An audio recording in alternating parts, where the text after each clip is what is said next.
Assalamualaikum warahmatullahi wabarakatuh.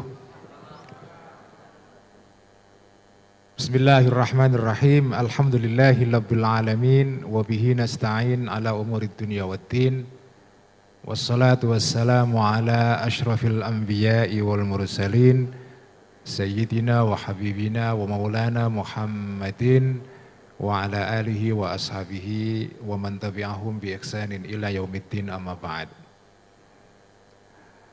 Bang Zul yang saya hormati, Ustadz Adi Hidayat, Kiai Fuad, para pembicara dalam panel ini, Mas Hilman, Mas Najib, Mbak Ais Amalia, para hadirin dan hadirat, Nahdiyin, Nahdiyat, Muhammadiyin, Muhammadiyat, Faniyin, Faniyat.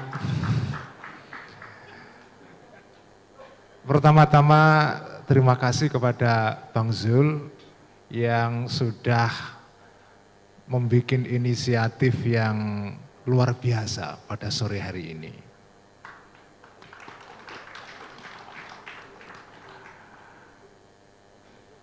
Banyak orang yang mempunyai persepsi bahwa politik itu sering memecah belah. Sore ini Partai Amanat Nasional membalikkan persepsi itu. Politik justru menjadi alat untuk menyatukan. Jadi sore ini adalah peristiwa yang bersejarah. Aktornya anak Lampung, yaitu Bang Zul ini. Jadi ini luar biasa, anak Lampung mempertemukan NU Muhammadiyah. Saya tahu Lampung itu daerah NU, karena itu Bang Zul itu kalau di rumah itu tradisinya NU. Tadi mengaku kepada saya kalau di rumah itu ya tahlil, ya kunut, ya segala macam. Karena NU itu kuat sekali di Lampung. Saya ini sekarang di PBNU menangani kaderisasi seluruh Indonesia. Nah, daerah yang kuat kaderisasinya, ya, paling banyak menyelenggarakan kaderisasi setelah Jawa Timur dan Jawa Tengah. Kaderisasi NU di tingkat dasar yang namanya PD/PKVNU itu Lampung. Jadi Lampung ini memang luar biasa kekuatan NU-nya. Nah, hari ini Bang Zul tampil sebagai tokoh yang melintasi batas-batas kekelompokan. Kebetulan sekali inisiatif ini diselenggarakan pada tanggal 27 Rajab, yaitu hari Isra Mi'raj. Mi'raj itu artinya naik, ya. Artinya melintasi. Dalam bahasa Inggrisnya itu transcending. Jadi sekarang ini PAN melakukan Mi'raj, yaitu melintasi perbedaan-perbedaan, bahkan berusaha untuk menyatukan. Jadi terima kasih kepada Bang Zul yang sudah melakukan sesuatu yang positif. Ini bid'ah tapi hasanah. Ini bid'ah tapi hasanah. Hasanah sekali itu ya. Very, very hasanah ya. Jadi terima kasih kepada Bang Zul yang sudah melakukan hal ini. Saya kebetulan datang ke acara ini itu kemarin dari acara di Tebu Ireng. Kemarin juga sama Bang Zul, ada acara tasyakuran 1 abad NU. Dan doa untuk para muassis di Tebu Ireng. Kita ziarah kepada Mbah Hashim Asy'ari, kepada Ki Gus Dur, ya, dan para masyayikh yang lain. Nah, setelah itu saya pergi ke Tambak Beras. Tambak Beras ini juga tempat yang bersejarah di NU karena di sana ada tokoh pahlawan nasional tapi juga pahlawan NU, yaitu Ki Wahab Hasbullah. Nah, Ki Wahab ini adalah sesepuh di Tambak Beras Nah, Ki Wahab itu punya seorang adik, namanya adalah Ki Abdur Rahim. Itu yang nanti menurunkan para kiai, yang salah satunya yang terkenal adalah Kiai Amanullah almarhum, yang merupakan kawan dekatnya Gus Dur. Gus Dur itu konon kan, atau bukan konon, dikenal sebagai orang yang sangat gemar humor, ya, sering guyon. Ya. Nah, guyon-guyonnya Gus Dur itu konon katanya diimpor dari Kiai Amanullah ini, tapi tanpa ada kredit. Jadi Kiai Amanullah itu sumber humornya Gus Dur. Nah, Kiai Amanullah ini adalah putra dari Kiai Abdur Rahim.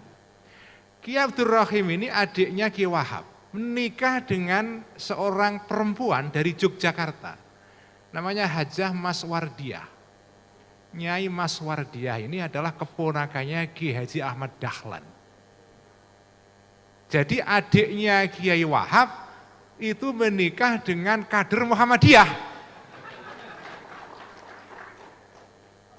Jadi luar biasa. Karena itu ada tokoh Muhammadiyah di Jogja yang dekat dengan saya, luar biasa, namanya Ibu Hamamah Suratno. Ibu Hamamah ini selalu berusaha mencari titik temu antara Muhammadiyah dengan NU, karena dia sadar dia sendiri ini juga merupakan bagian dari keluarga tambak beras ini. Jadi ada kedekatan nasab selain kedekatan ilmu memang. Kita tahu Kiai Haji Ahmad Dahlan dan Kiai Hashim Asy'ari itu juga berguru kepada orang-orang yang sama.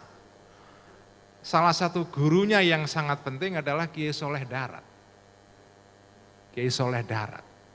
Kiai Soleh Darat ini titik temu antara NU Muhammadiyah dari segi ilmu. Selain juga Kiai Soleh Darat ini adalah gurunya Kartini. Jadi Kartini itu selama ini digambarkan sebagai tokoh yang sekuler. Melalui surat-suratnya kepada seorang kawannya dari Belanda.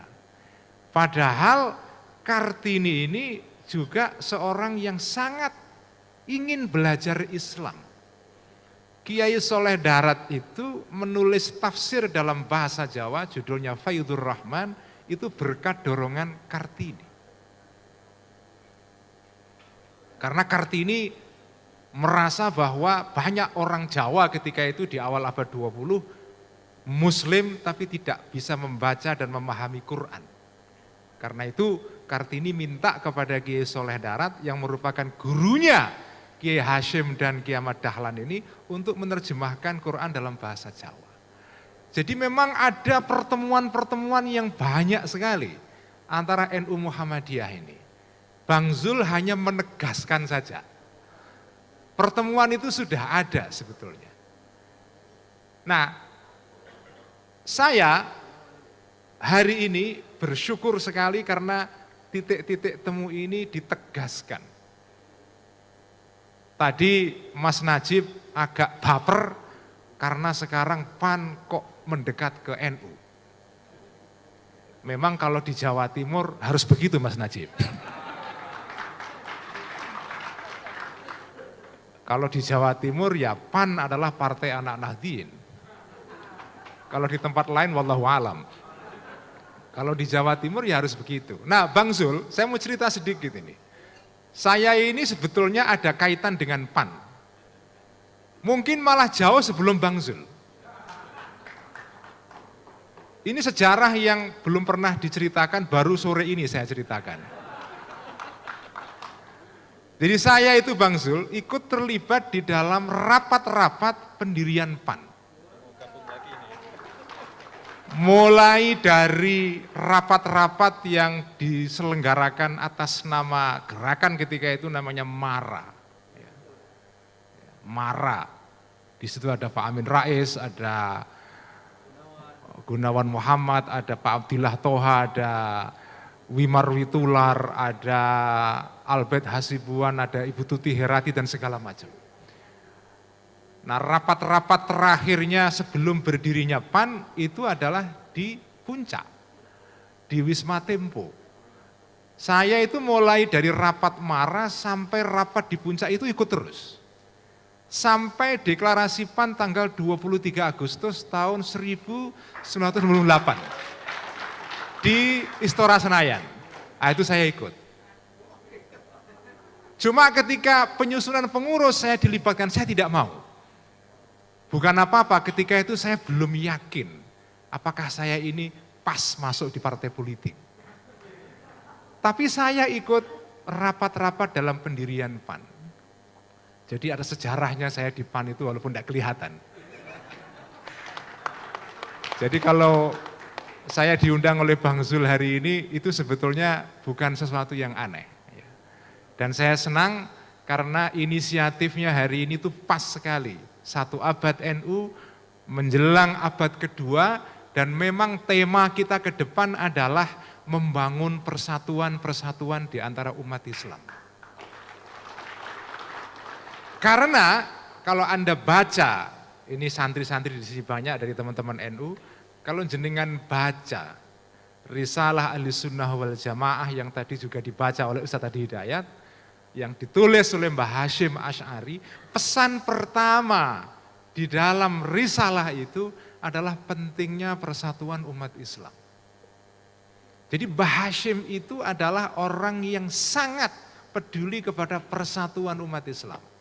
Karena itu Mbah Hashim mau menjadi atau bergabung dengan MIAI yang menjadi embrio dari partai yang namanya apa? Masyumi. Bahkan murid-muridnya Mbah Hashim itu ada yang ketika NU sudah keluar dari Masyumi tahun 52, itu menolak keluar. Bertahan di NU. Salah satunya adalah bapaknya Gus Koyum Lasem, Kiai Mansur. Kiai Mansur itu kalau di sana dikenal Kiai Masyumi.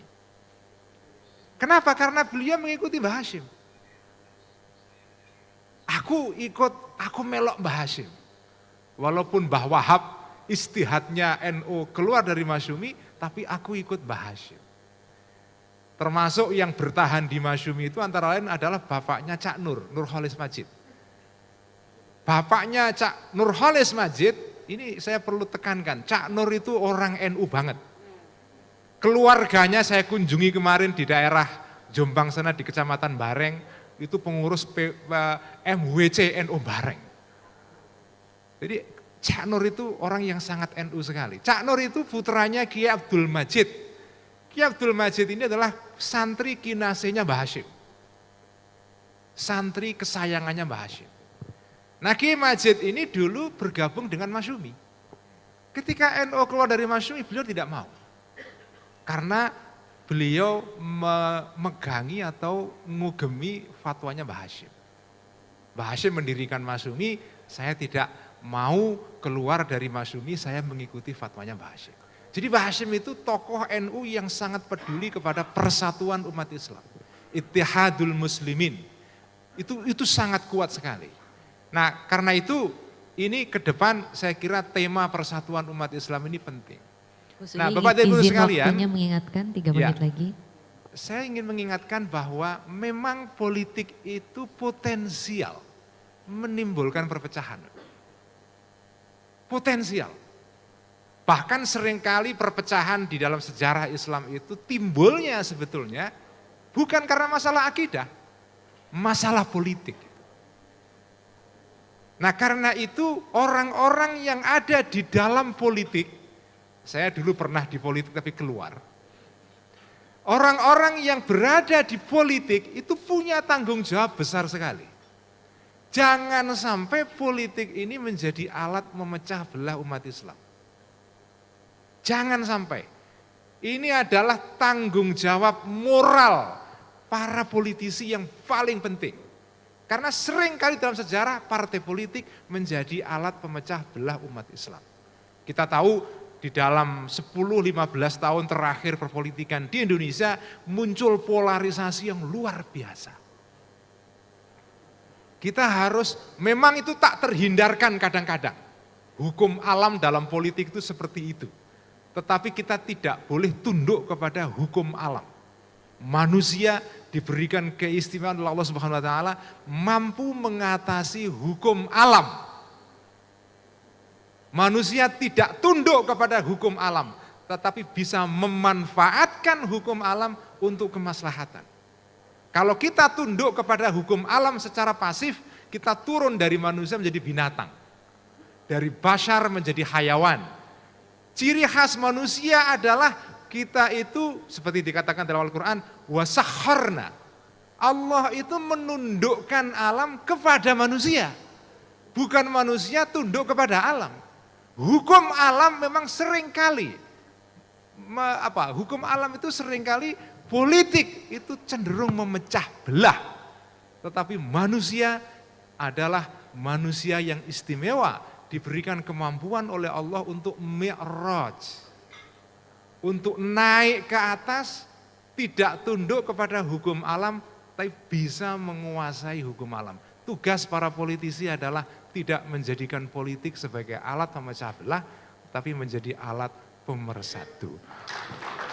Sekian, wallahul muwaffiq ila aqwamit thoriq, fastabiqul khairat, wallahul muwaffiq ila aqwamit thoriq.